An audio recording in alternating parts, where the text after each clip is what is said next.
I'm working with in the field of new media art and mostly using methodologies and methods of game simulations, algorithmical, procedural art, which is based on computer algorithms that give you a chance to produce and simulate different things from our environment. I'm using game engines for this purpose and different digital tools that give you a chance to work with data in real time. So mostly it's also data analysis and working with databases.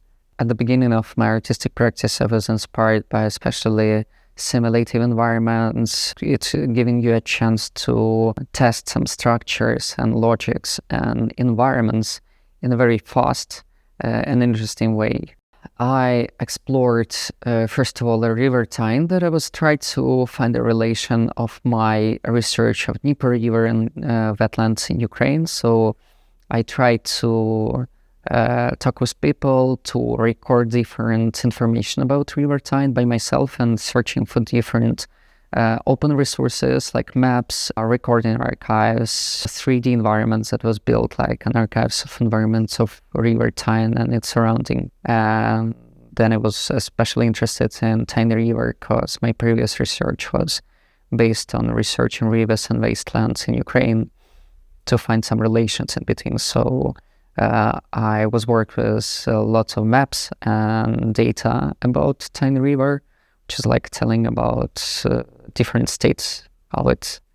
First thing that I captured is that much more data exists about Tyne River in Newcastle that is made me motivated to build the same environment for Ukraine, for Ukrainian rivers, wetlands, environments, made the same resources and even better, because I also found that some of the resources that I found about Tyne River is a bit complicated and old, and I want to improve this. I wanted to find this relation between humanity and our environment, and I found the statement that we could be all points floating around to put all entities into the one space, having like the one way of existing, because I think it's kind of problematic in ways that we have a big gap in between us and the environment, which is just becoming more and more visible. And I just use the technology of photogrammetry, real-time photogrammetry. So like that installation